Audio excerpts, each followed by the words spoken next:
Hello everyone, this is Harpreet Singh. Welcome to our channel study for sure. एक बार फिर से आप सभी का स्वागत है। आज हम बात करेंगे इंडिया गवर्नमेंट के अपकमिंग प्रोजेक्ट्स की। और रिसेंटली हमने 2 कॉरिडोर्स का कंप्लीशन किया है, ऑपरेशन में ले आए हैं। और ये थर्ड कॉरिडोर के बारे में भी बातचीत हो रही है।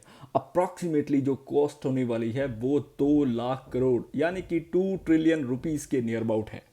इसके बारे में जिक्र करूंगा, उससे पहले छोटी सी रिक्वेस्ट है, प्लीज़ हमें सब्सक्राइब, लाइक और शेयर ज़रूर करें। वहीं पर अगर बात करें वेरियस न्यूज़ आर्टिकल्स की, फाइनेंशियल एक्सप्रेस हो गया या फिर स्वराज्य हो गया, इंडियन रेलवे ने अनवील किए हैं 2 लाख करोड़ के प्लान्स। और ये है डीएफसी के रिगार्डिंग। आखिर डीएफसी है क्या? डीएफसी का मतलब होता है डेडिकेटेड फ्रेट कॉरिडोर्स। ये वो कॉरिडोर्स हैं जिसके तहत जो आपकी मालगाड़ी है वो आपके गुड्स को ईजिली एक जगह से दूसरी जगह पर पहुंचा पाएगी। और नियर अबाउट इसकी जो टोटल लेंथ रहने वाली है जो कि ये मालगाड़ी कवर करेगी वो नियर अबाउट होगी 4300 किलोमीटर के करीब। और अभी के लिए ईस्ट कोस्ट रूट को कवर करते हुए, नॉर्थ साउथ रूट को कवर करते हुए, ईस्ट वेस्ट का भी सोचा जा रहा है। अभी के लिए ईस्ट वेस्ट के रिगार्डिंग कोई ऐसी अपडेट आई नहीं है, बट ये माना जा रहा है कि इस मंथ के लास्ट में या फिर नेक्स्ट मंथ तक ईस्ट वेस्ट के रिगार्डिंग जो भी प्रपोजल हैं वो सबमिट कर दिए जाएंगे।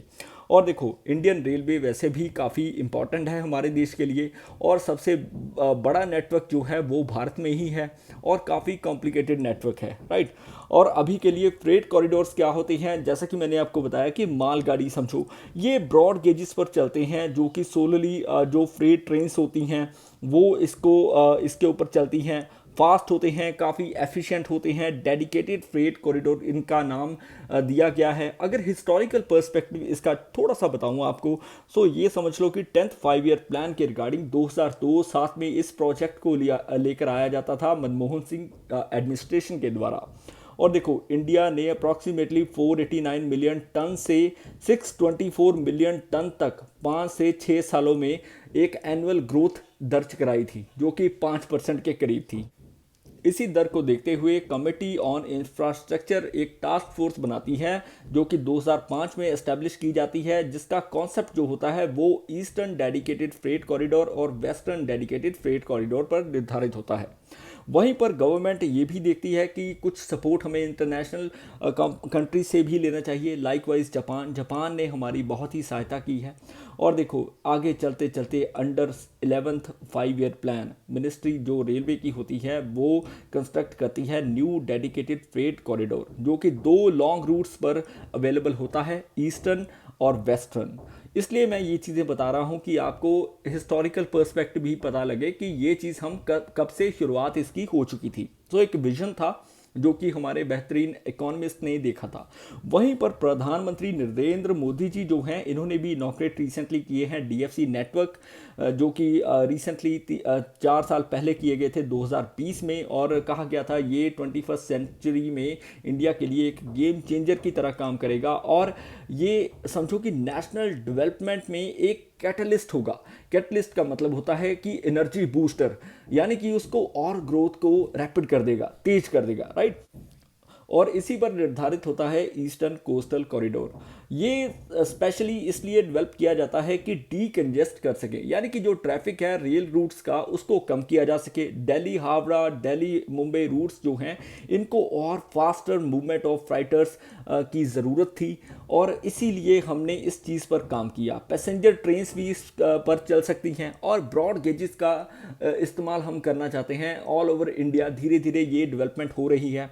पहला डेडिकेटेड फ्रेट कॉरिडोर जो था प्रपोज किया गया था वो समझो कि खड़गपुर वेस्ट बंगाल से टर्मिनेट होता था तेनाली आंध्र प्रदेश तक। और देखो, इसका जो इनिशियल प्लान था वो ऐसा नहीं था, इसको बाद में इंक्रीज करके हम तेनाली आंध्र प्रदेश तक ले गए। और ये जो रूट है ये मिनरल बेरिंग स्टेट से गुजर कर जाता है, जैसे कि देखो कोल हो गया, या फिर मैं वेरियस अदर फर्टिलाइजर्स की बात करूं, आयरन ऑर की बात करूं। और देखो, वेस्ट बंगाल, झारखंड, उड़ीसा, ये जो स्टेट्स हैं ये काफ़ी इस चीज़ में प्रोपेल्ड हैं, राइट, इनको प्रफुल्लित हैं एक तरीके की। सो पोर्ट कनेक्टिविटी चेन्नई के साथ भी आसानी से हो पाएगी, क्योंकि चेन्नई भी हमारे लिए बहुत ही अहम है, और इंटरनेशनल रूट जो है शिप्स की मूवमेंट का वो इजीली वहाँ से अवेल किया जा सकता है। और देखो नॉर्थ साउथ कॉरिडोर को डेवलप करना भी इसी के लक्ष्य पर आधारित था। नॉर्थ साउथ कॉरिडोर कवर करता है इतरसी जो कि मध्य प्रदेश में है, और तेनाली जो कि आंध्र प्रदेश में है। और नियर अबाउट 1000 से 2000 किलोमीटर का अगर रेल लिंक आपको मिल जाए तो आप इजीली उस चीज़ को अवेल कर पाओगे। आने वाले समय में petroleum products, various other things, जो कोल सप्लाई है उसको इजीली मुहैया कर पाओगे, राइट। अभी के लिए ईस्ट वेस्ट रूट कॉरिडोर ये अपकमिंग है। आने वाले समय में थर्ड कॉरिडोर ये बनने वाला है जो कि वेस्ट बंगाल अंडल से पालगढ़ महाराष्ट्र को कनेक्टिविटी प्रोवाइड करेगा। और देखो 5 स्टेट से ये होकर गुजरेगा, और वो भी स्टेट्स काफ़ी अहम रोल प्ले कर सकती हैं इंडिया की इकोनॉमी में।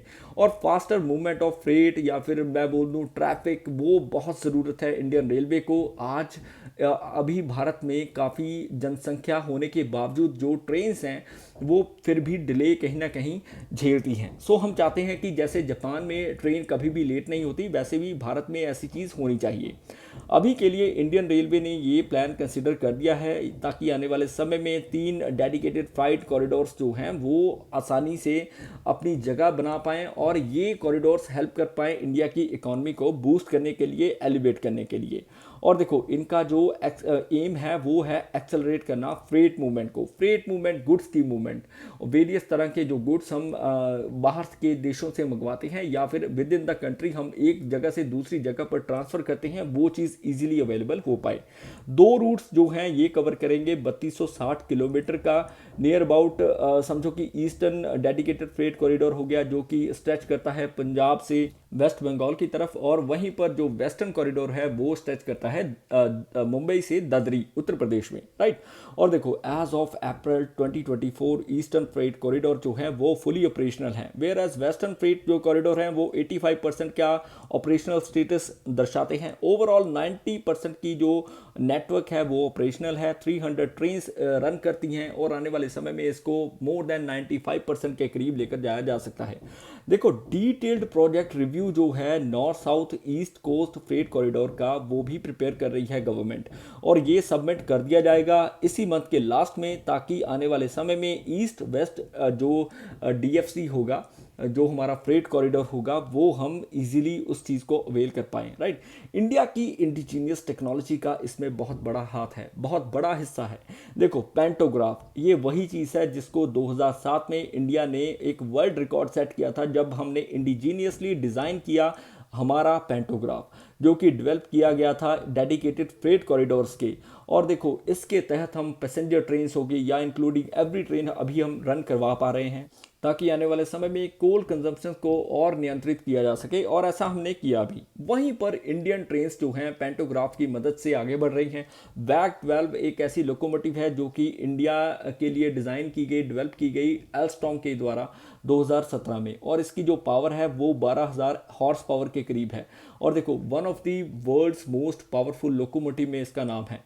एज ऑफ 2024 एवरेज स्पीड जो फ्रेट ट्रेन की थी अभी के लिए हमने अचीव की है 50 से 60 किलोमीटर पर आवर। ये मत समझना ये कम है, ये मैं मालगाड़ी की बात कर रहा हूँ, जो कि समझो कि 20 से 30 किलोमीटर पर आवर थी रेगुलर ट्रैक पे। अभी के लिए ब्रॉड गेजेस पे इसकी जो स्पीड है वो भी इंक्रीज हो चुकी है, और गवर्नमेंट चाहती है कि आने वाले समय में 100 किलोमीटर पर आवर की स्पीड इसको अचीव करवा पाएँ, राइट। सो ये जो हमारे फ्यूचर प्लान्स हैं ये इसलिए हैं कि हम चाहते हैं कि जो रेलवे है वो कहीं ना कहीं इंटरनेशनल लेवल पर compete कर पाए।